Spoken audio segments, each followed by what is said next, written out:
Larry, were you ever tempted to be anything other than a stand-up comic? Never.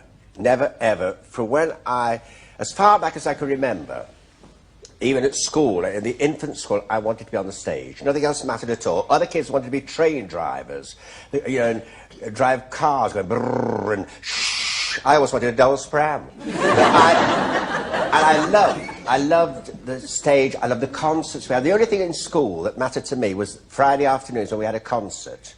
And Glyn, that's going back, 90 years. Must be. as little as that, yeah. Ah, yes.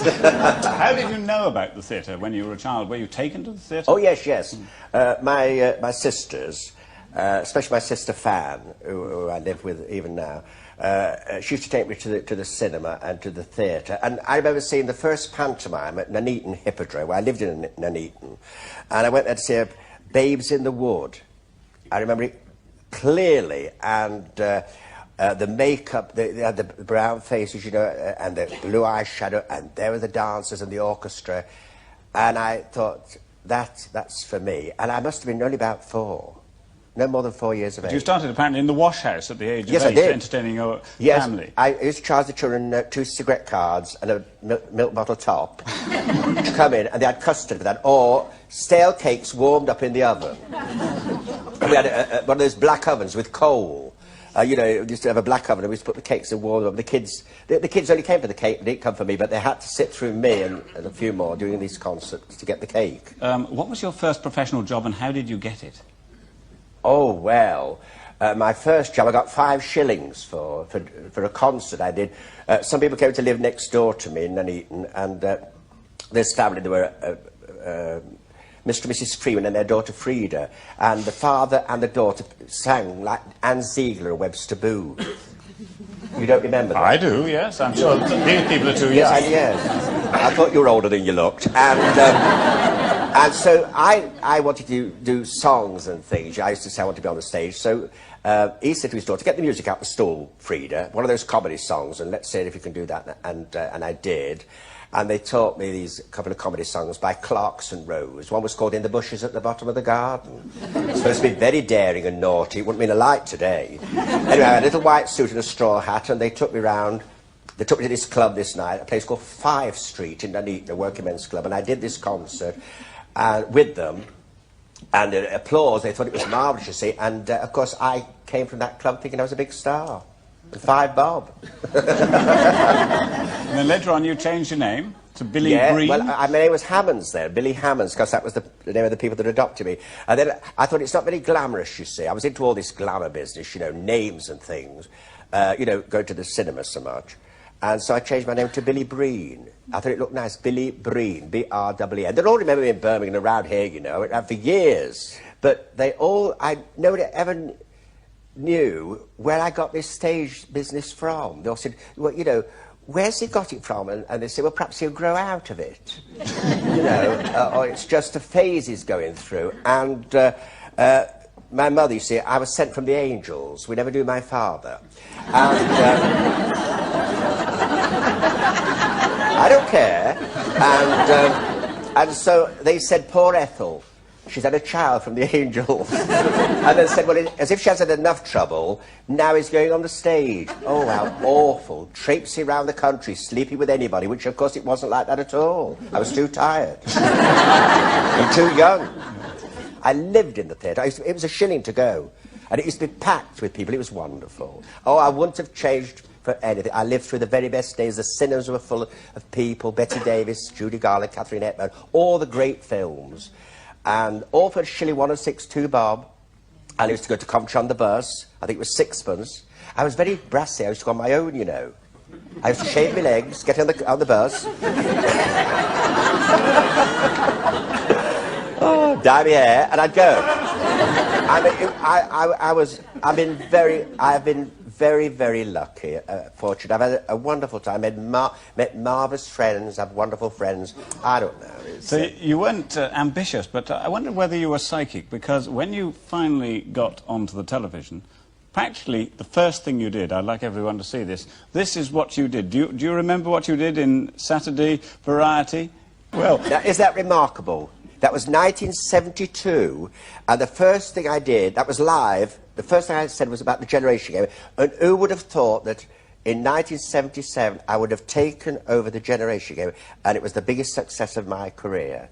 And yet that was the first thing I said live when I was very small on the bill in 1972. Isn't that amazing? It was a portent, obviously. But you're into the occult a bit, aren't you? You like to go to fortune tellers and so on. They've been significant in your life Very. in 2 ways. I went to I saw a lady in 1951 in Leamington Spa. And she said, I went with a friend, and this lady said to me, she said, "You will get to the top of your profession," she said one day. "Whatever you do," I don't know what you do, she said, "but whatever you do, you'll get to the very top. But it will be with a 7.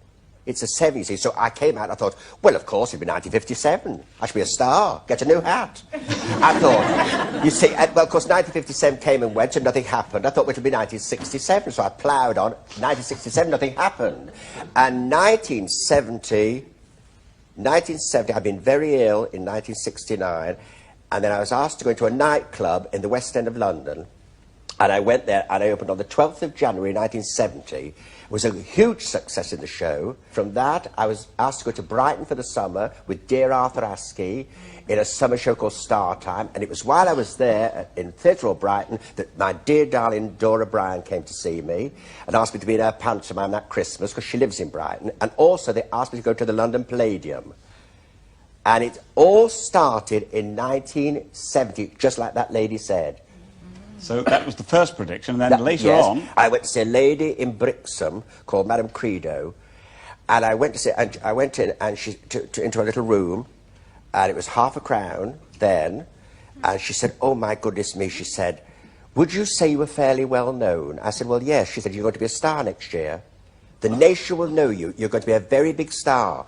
In 1972, oh, she said, I can see it so plainly. So I came out and I said to all my friends, "I'm going to be a star next year. Shut your traps. I'm going to be a star next year." Never thought for a minute. And of course, 1972, I went on Saturday Variety, which you've just seen now, that clip. And then at the end of the year, Christmas, they gave me my own Christmas show. And at the end of my Christmas show, out came Eamon Andrews and said, "Tonight, Larry Grayson, this is your life."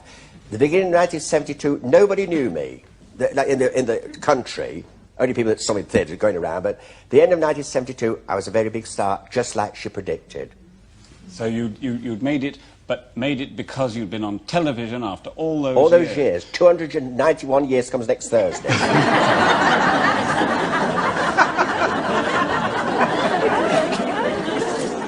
Did you find... If I could just hang on.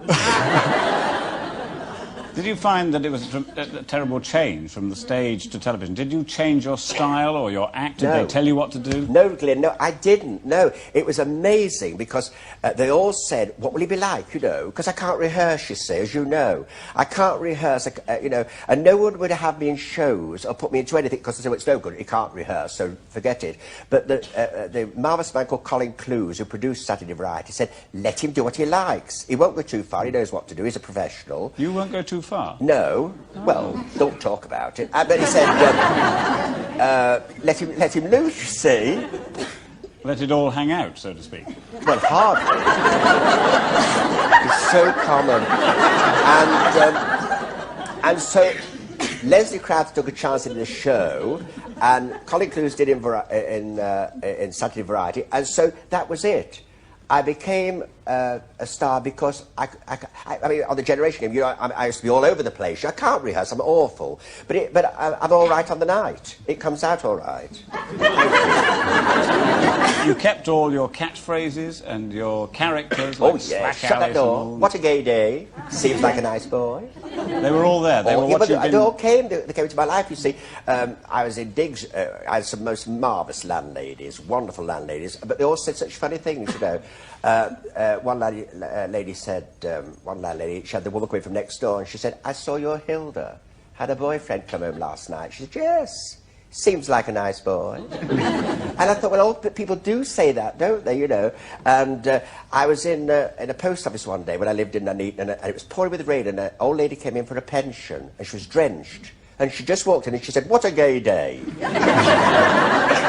And I thought, that's marvellous, you know, and shut that door. Well, of course, that was from at Brighton Theatre, or when I played there, when they used to open the stage door, the draft used to come through on my legs.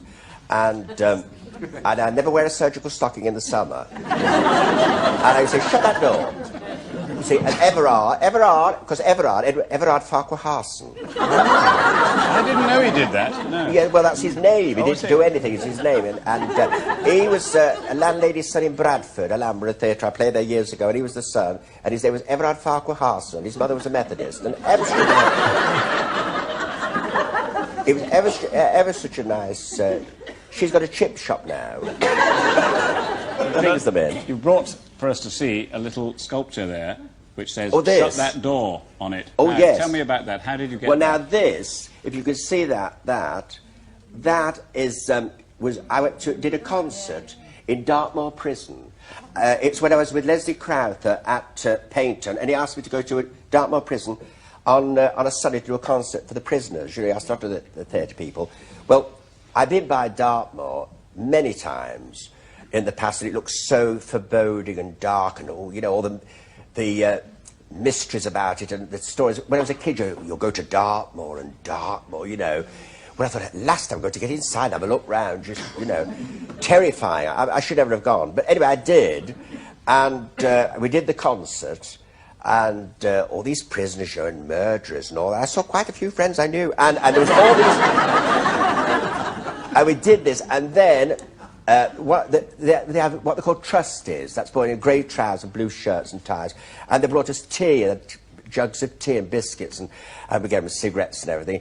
And this boy, you know, this Michael, who was looking after me, fetching me water to wash and change and help me with my clothes and everything. And I said to him, like, why are you in here? And he said, I murdered my best friend, Larry.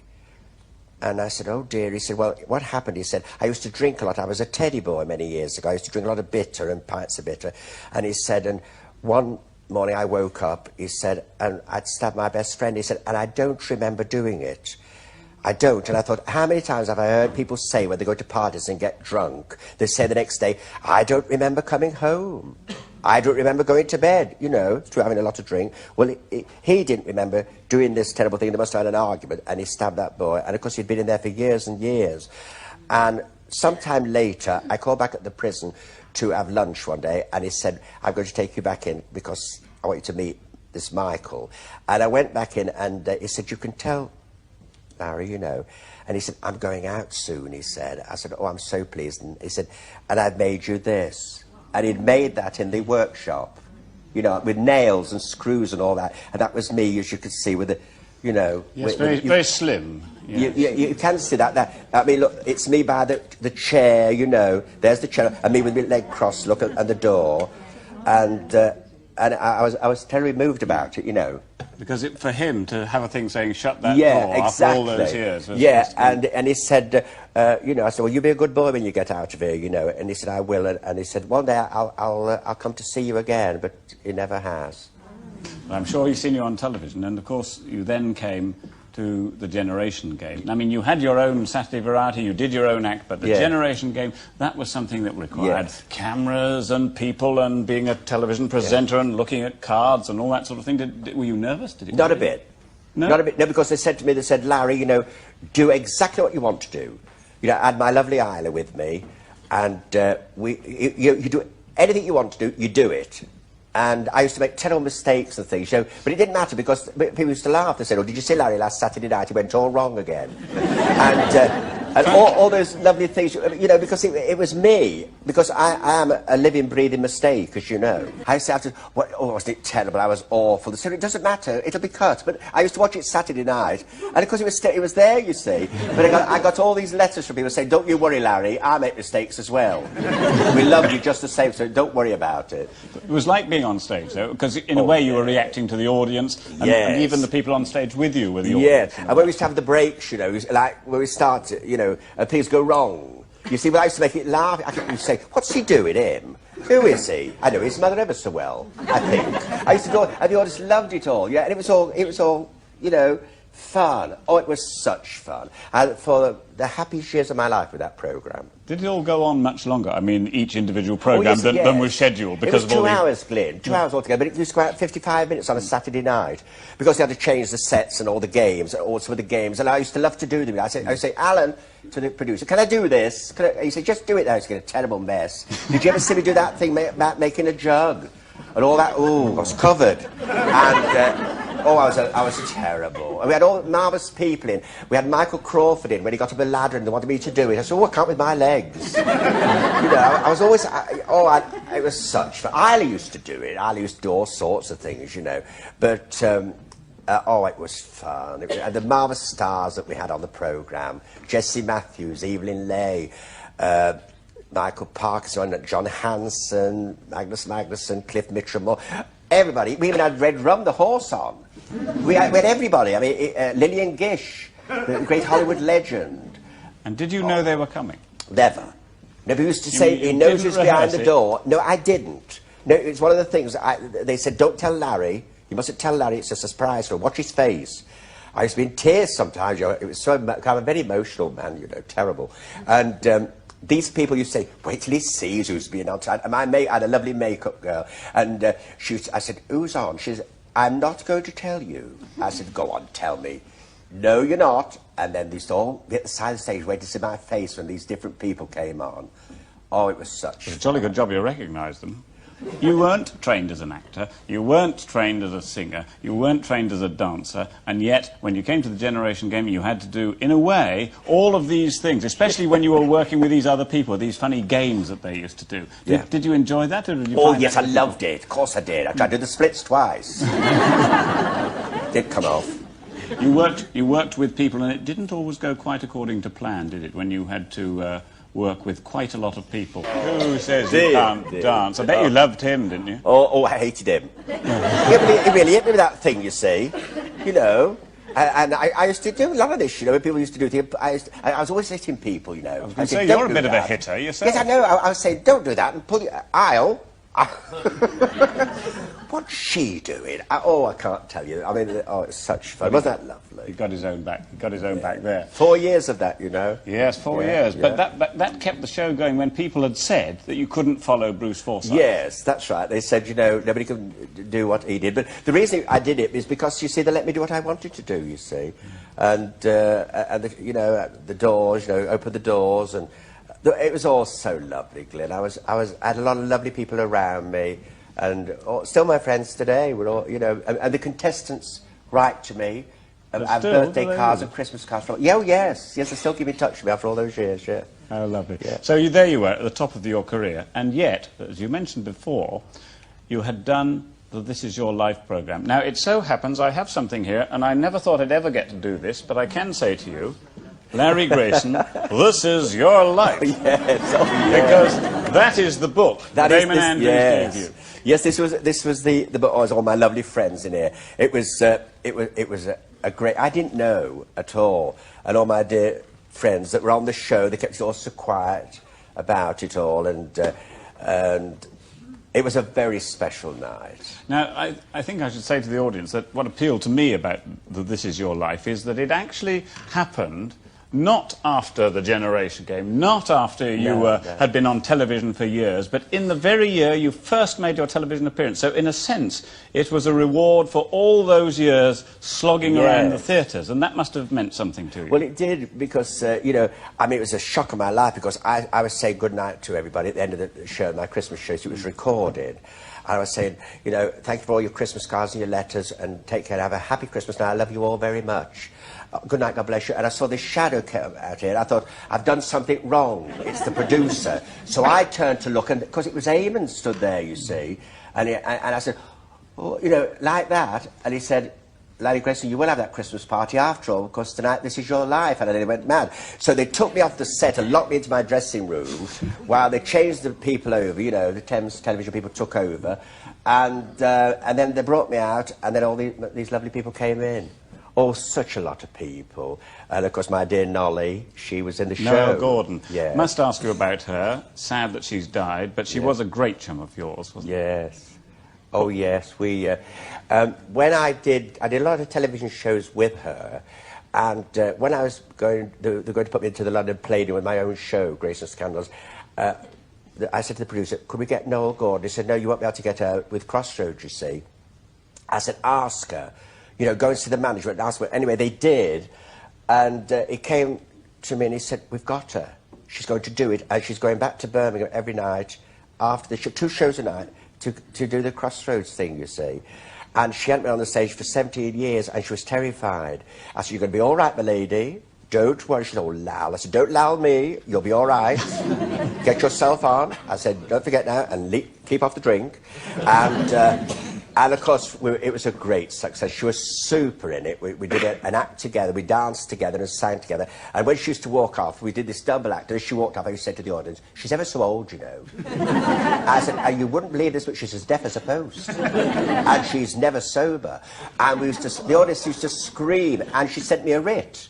She sent me a writ. At the end of the show, she sent me a writ. You know, she was going to sue me for damages. Larry Grayson and Miss Noel Gordon, spinster of this parish. She put it, so it's the real thing. If you look down there, you'll find it. What, here? There it is. There is the writ. Oh, no. This is it. That's writ. it. Where we got? This one? Now, that's the writ, look. Issued to you in court. What does it itemise on there? What did it say? Defamation of character. Defamation? Well, yes. Yes, she said, statement of claim. Lawrence Grayson, known as Larry Grayson, defendant, where is it? Between Noel Gordon, a spinster, statement of claim, goes on here. She referred to the plaintiff as ever so old. She referred to the plaintiff as deaf as a post. She, lame and can hardly walk. And she drinks. Served this 24th day of December 1974. And the man's, what's the name? In the High Court of Justice, Queen's Bench Division. And his name's Marmaduke Bundy. How did you respond? Did you think it was a joke? No, of course not with Nolly, because we're always laughing, weren't we, all the time? You know, I would say terrible things to her. I mean, just before, you know, she passed on, I rang her to the hospital, you know, and I said, now look here, madam. And she used to laugh. She's all loud, don't make me laugh. I said, I understand you're smoking a pipe now. She was, oh, such fun. I used to make her laugh, and she used to have tears in her eyes, all the mascara used to run. Oh, it was very sad. I'm very sad. I've lost a very dear friend. But, of course, we all have to go one day. Some get an earlier train, but... you know, she suffered terribly at the end, and it's a comfort to know she's probably with her mother now, and a lot of more theatricals up there. They'll be waiting for me to go. I suppose they're saying, what's he doing down there? Still all the same old rubbish, I suppose, going on about his legs and his back, and saying, shut that door. And you're actually living in Torquay now. Yes, I live in Torquay. That sounds like a place where retired people go, and I'm sure you're not retired. No, not yet. No, I've retreated a little, but I'm retired. But I love Torquay. I love the Midlands. Nuneaton's where I was brought up there. All my school friends are there. A lot of people I love very dearly. But I went to Torquay at a summer show in 1976, and it's a lovely place to be. I live in the highest part of Torbay. When you come to Torquay, it's very high. That's where I live, right up there. You can't find me, so don't look. And I look, and I'm in bed at night. It's just like being on the Riviera. I lie in my bed, my patio window, my balcony. I look right over the water, and I just lie there and I think to myself, Lau, you worked damned hard for this. Enjoy it. And I turn over and go to sleep.